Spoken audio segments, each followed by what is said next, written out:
To create a rental booking for a customer, we go to the Rentals module and then to Rental Bookings New. Eve will ask you for the employee who is creating this booking, and then we look for a customer. We can either add a new customer or we can search simply by typing for an existing customer.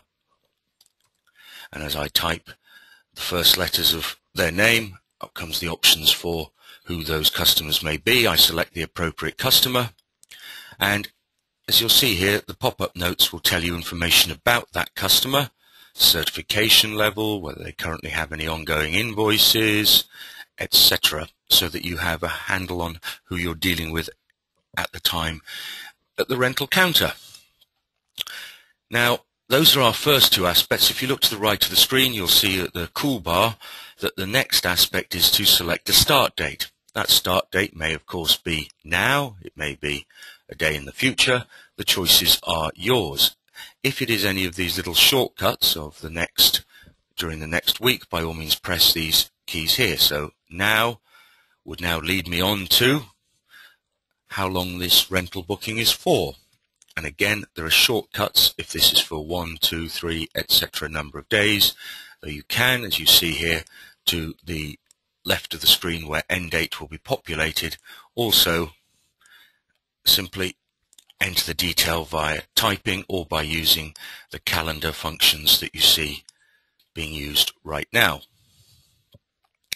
The next item that will be important for me, if I go down onto the cool bar again to the right of the screen, is the actual equipment that the customer will be hiring. And I have several ways of entering this equipment onto the rental booking.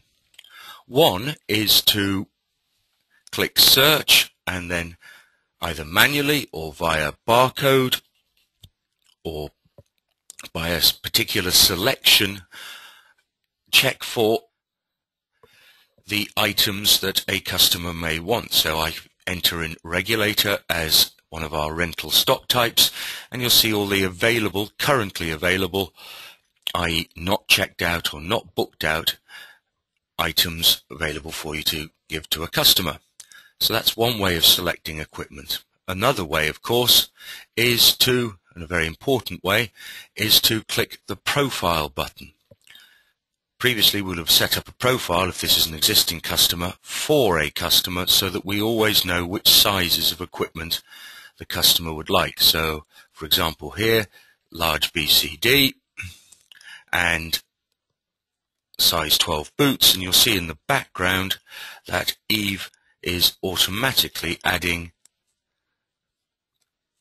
something that fits those criteria to the rental booking.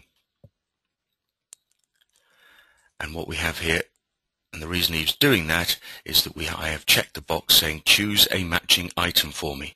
So I'm not having to select a particular item of gear, I'm simply using the customer's profile, and Eve is selecting items that are currently in your rental department and not going to be used during the period of the rental booking that fit that profile.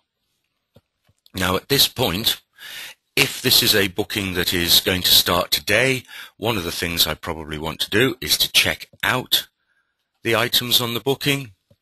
Though, to give you an example, were this a booking that was starting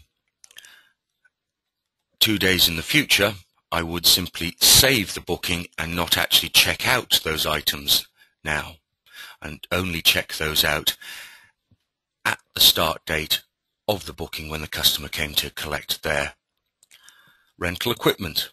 But going back to how we do that checkout, imagining it were the day of the checkout, I will now, when I hit checkout, be asked to save the rental booking. I do so, and one of the options you now have is to produce a rental agreement. Look elsewhere in these videos for how to edit that rental agreement, so that you can ask the customer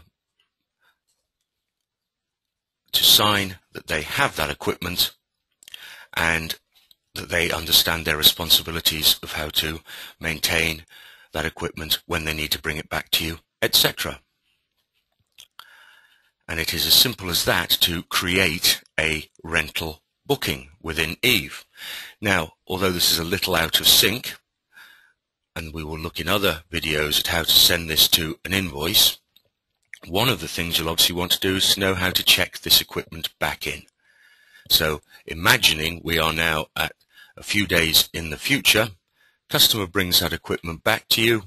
We would again go to Rentals, go to, in this case, Rental Bookings Find, and we can now use all or any of these search criteria, whether it be dates of creation, start date, end date, whether it be particular items rented out, or whether it be the customer themselves, to open up and see which rental bookings are still outstanding. This is the rental booking that we had just created. I double click to open that, and you'll see here that one of the options I now have is to check in this equipment. So if I check in, next thing I'll be asked is, do I want to check in all the equipment, or is it only some of it, i.e. the customer still has some outstanding? So those options are there for me. In this example, we'll say yes, select all. You'll have noted originally that none of these items were highlighted red, i.e. they weren't overdue. So I'll select all, check in, and that has now completed that rental booking, i.e. those items are now back into your rental department available to hire to other customers. So that's the process by which you can create a rental booking, check out items on a rental booking, and check in items on a rental booking for your customers.